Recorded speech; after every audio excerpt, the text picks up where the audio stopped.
L'objectif de E4H est vraiment de fédérer nos compétences, nos atouts dans plusieurs technologies, telles que l'intelligence artificielle, la bioimpression, la nanoscience, etc., pour faire un impact, un vrai impact au niveau mondial dans tout ce qui est vivant et la santé.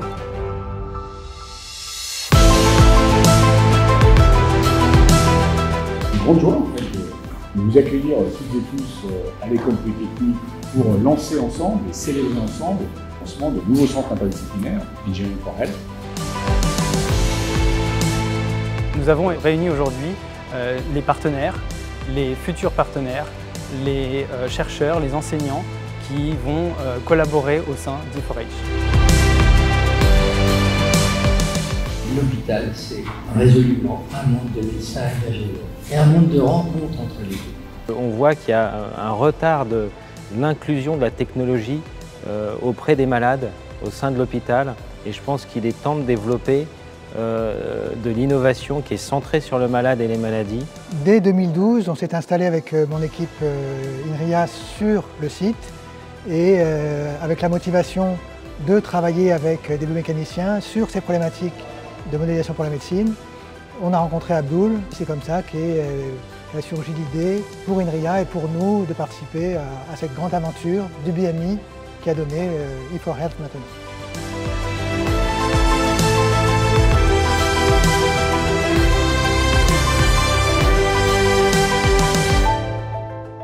Nous vivons dans une période où il y a beaucoup de technologies qui sont en train de révolutionner la pratique de la médecine, qui sont en train de révolutionner le vivant. Ça ouvre vraiment des champs, des opportunités qu'on pense qu'on peut vraiment utiliser pour améliorer les choses dans le monde du vivant et de la médecine.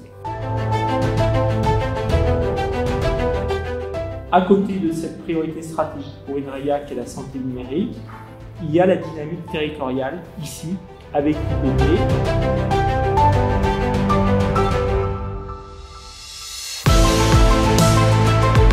On espère rassembler des disciplines très différentes qui vont des mathématiques, de la physique jusqu'à la biologie et la médecine, qui vise à développer des solutions technologiques pour les patients et la médecine. Donc c'est une interaction entre les médecins et les ingénieurs pour trouver des nouvelles solutions pour traiter les malades. Avec un vrai désir commun qui est de travailler ensemble, ça c'est le premier élément, il y a une vraie envie de travailler ensemble et pour développer des innovations, des projets avec comme objectif final de l'innovation thérapeutique et l'innovation pour les patients.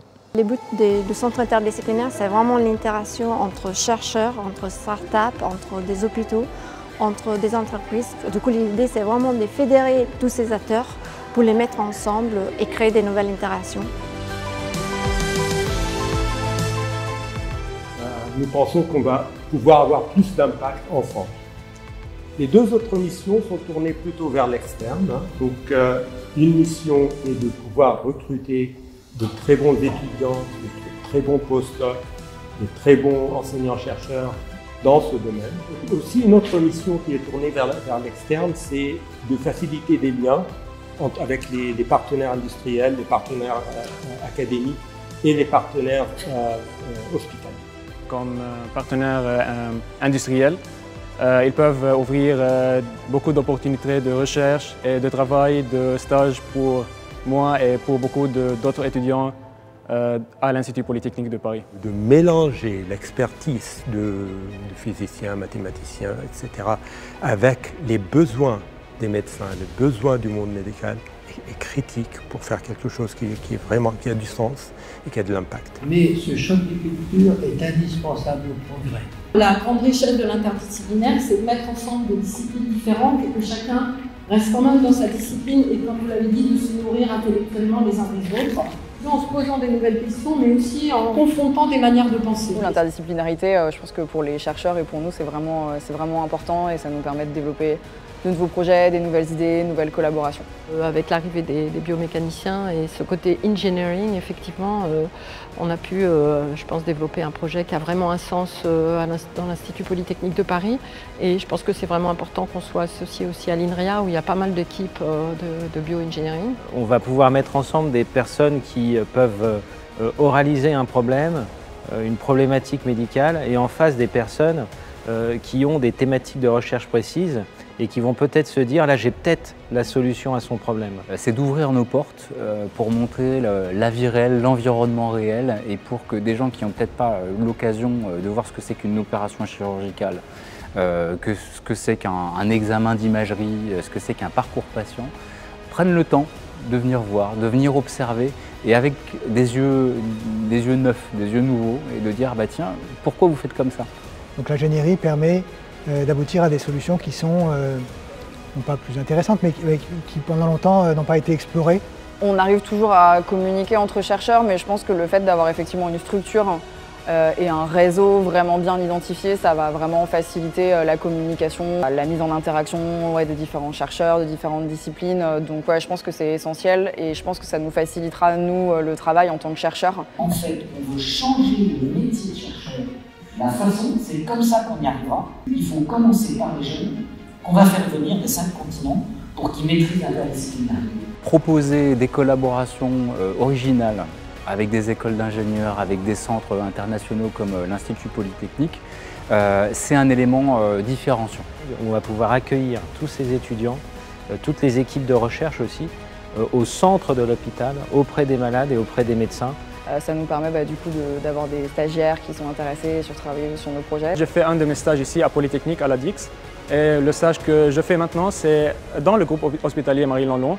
C'est une opportunité très importante pour moi en tant que personne qui est motivée par l'intersection entre génie et entre healthcare. Alimenter l'innovation du pays en termes de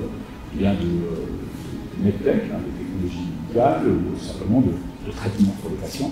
C'est extrêmement important qu'on ait des structures de ce type qui arrivent à naître pour pouvoir créer de la bande passante dans la durée, pour faciliter, pour pouvoir accompagner l'énergie, pour incuber des projets, quelle que soit la nature de ces projets. Je vais vous parler d'un exemple concret où la collaboration entre chirurgiens, médecins et ingénieurs a permis de radicalement changer la prise en charge des patients.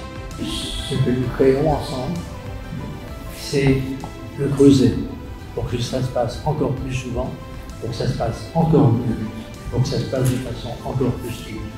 Le couronnement de beaucoup de travail avec une équipe soudée pour mettre au point ce centre.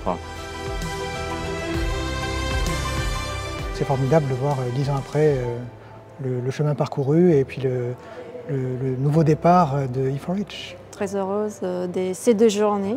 J'espère qu'elles ont été simplement les premières d'une longue suite.